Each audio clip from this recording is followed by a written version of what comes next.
How are ya? And welcome to Passivecore, a brand new challenge series where crafting war in World of Warcraft isn't allowed.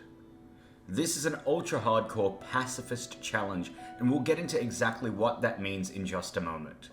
But first, meet Lhaghass, a level 1 dwarf rogue absolutely unprepared for the world he's about to face. He begins his journey here in Cold Ridge Valley, where the very first challenge is simple. Find a quest that he can do. So, as Lhaghass does that, let me lay out some rules. Rule 1. Lhaghass cannot kill anything. No mobs, horde players, or even critters. He can use abilities that deal 0 damage, but for it to be a true pacifist run, no damage can be dealt. Rule 2. We're using the Ultra Hardcore add-on, set to extreme difficulty. The UI is heavily stripped back. Outside of rest zones I can't check the map or minimap, and of course, hardcore also means that if he dies, Lhaghass's journey will come to a permanent end. Rule 3. Lhaghass may party up with other players, but if anyone in his party kills something, the Ultra Hardcore add-on will track it. As brutal as this is, that counts as a failure. For the same reason, healing in parties and in dungeons is completely off the table. While technically a soft passive run could be completed as a healer, this isn't in the true spirit of this Passivecore challenge. Another thing to keep in mind is that Lhaghass is not self-bound, meaning the auction house is allowed, and technically, so is help from other players. Though I will be keeping that to an absolute minimum. The primary goal for Lhaghass sounds simple: reach level 20. Level 60 though is likely impossible, but that won't stop me from trying. I do want to give a quick big shout out to Pathelerix, whose challenge videos like Goldbound, and in particular the video How Many Days Can I Double 1 Gold in World of Warcraft, were a huge inspiration for this run. If you're enjoying the challenge, make sure you subscribe so you don't miss episode 2, and drop a comment below. This challenge actually sparked a pretty heated discussion on Reddit the first time I attempted it, so I'm really excited to finally bring it properly to YouTube. I'm also live streaming this over at DZTV on Twitch, and right here on YouTube. No gameplay of this run will ever be conducted outside of a stream. So, let's rejoin Lhaghass. He's made his way through the Trog Caves, the first real gauntlet of this challenge, and now is into the snowy mountains of Dun Morogh. We're gonna head over to Koronos and see if there's any quests there. So, entering the inn, I handed in my very first quest and took the food reward to sell, as money's gonna be a problem early on. That first turn-in gave me 110 XP, but unfortunately there were no new quests available here. From there I headed to Stilgrill's depot, picking up 45 exploration XP, but again no quests. So, with nowhere else to go, I pushed onward to Ironforge. Entering the gates of Ironforge gave me 55 XP, and stepping fully inside granted another 55. From there I jumped straight into the Deep Run tram, aiming for Stormwind, but of course I just missed the tram, and had to wait for the next one. Entering Stormwind did level me up to level 2, but due to the loading screen I didn't actually get to see the level up happen, which I've never actually seen before, but regardless, level 2 now. Once inside Stormwind, I headed straight to the Trade District and spoke with Renato Galina and picked up the wine advert quest. Not far from there I found Harlan Bagley in the leather shop, a place I'll come back to later at level 5 for gear upgrades, provided I've got the money, and Harlan sent me on a quick hand-in nearby at the linen shop, which rewarded me 85 XP. Next was Rima Schneider, who asked me to bring her son's tools to him in the Mage Quarter, and on the way I handed in the wine shop advert quest for about 130 XP. I immediately sold the wine reward and brought my total cash up to 38 copper, and finished things up in the Mage Quarter to give me another 130 XP. With that, Stormwind was officially tapped out for now. So from there I travelled out to Northshire. At the gate, Falcon Eisenstrider gave me a quest to visit Goldshire. Then I spoke with Deputy Willem, picking up the first quest most human players do for a quick and easy 40 XP turn-in, just next door. Sadly, that was all Northshire had to offer me, so I headed to Goldshire. I handed in the quest at the innkeeper for 110 XP and got 5 pumpkins, which I immediately sold, bringing my total money up to 43 copper. Enough now to cover my first 2 primary professions once I hit level 5. But with no quests left that I could safely do, I decided to do a lap around Elwyn Forest purely for exploration XP.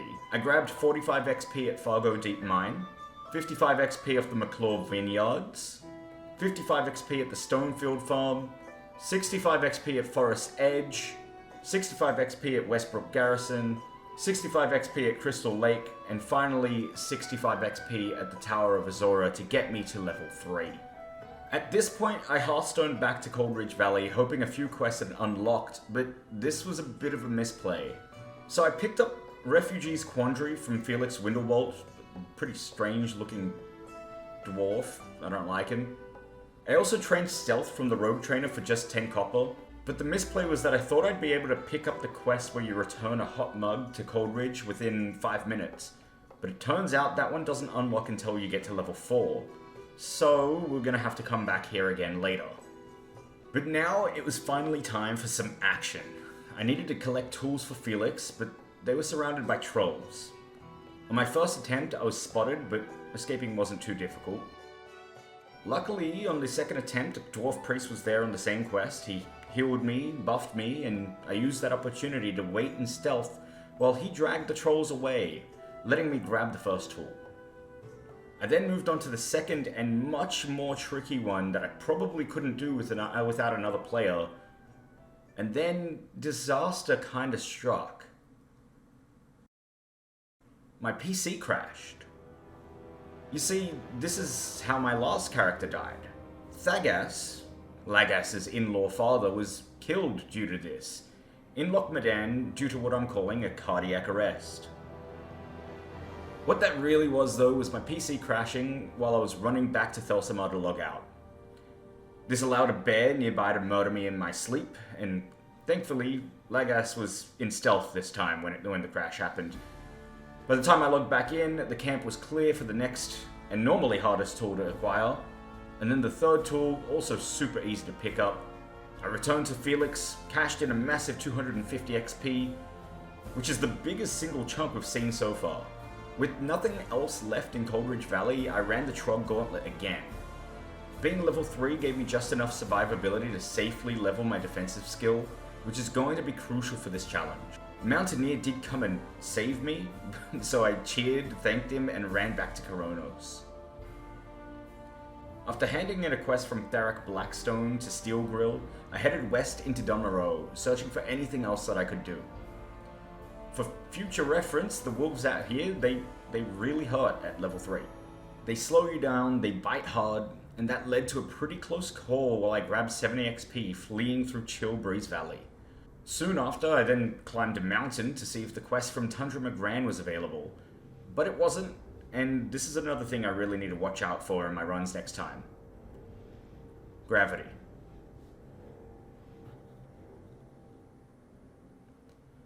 Eventually I reached Bruno Village and picked up a quest that sent me all the way back to Koronos again, forcing me to buy Thunder Ale for 50 copper, deliver it, steal a barrel, and then return to Bruno Village once more. Now, as tedious as that was, the turn-in rewarded a whopping 625 XP that pushed me straight into level 4. Huge. I ran back to Cold Ridge Valley one last time, noticing another oddly shaped dead dwarf outside the Trog Cave, and finally picked up that hot brew delivery quest I'd been waiting for. It actually gave a lot, 230 XP, and it unlocked a second part worth 450 XP, just for returning the mug, so really decent.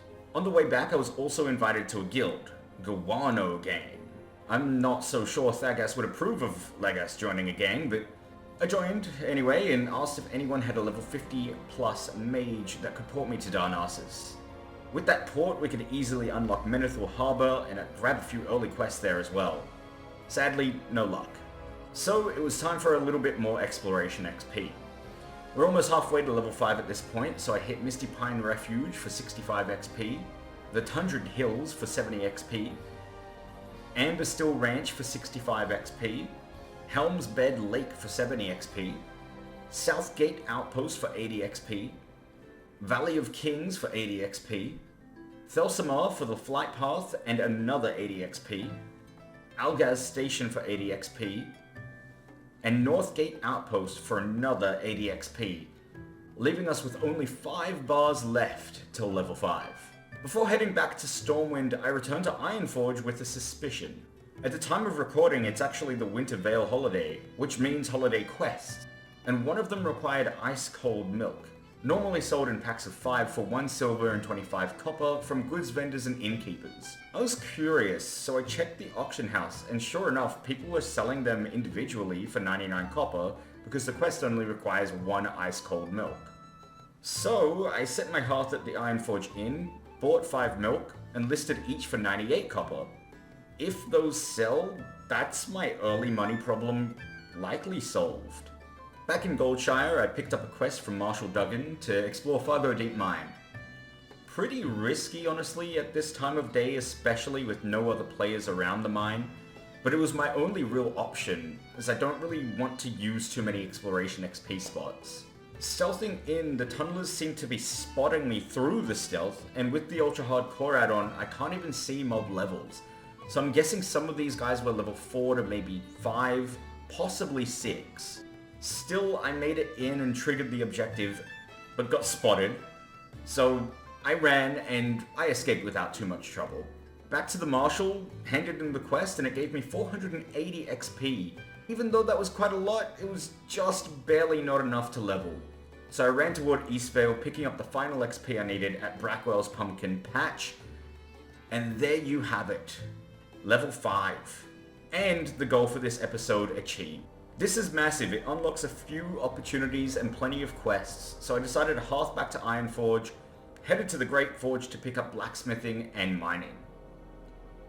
Not only will these professions help generate some much needed early gold, but there are a couple of blacksmithing exclusive quests we can get done early for some solid XP. I have a pretty good plan of what to do from here, but if you have any suggestions, please do leave them in the comments below, and I'll try to give them a shot in the next episode.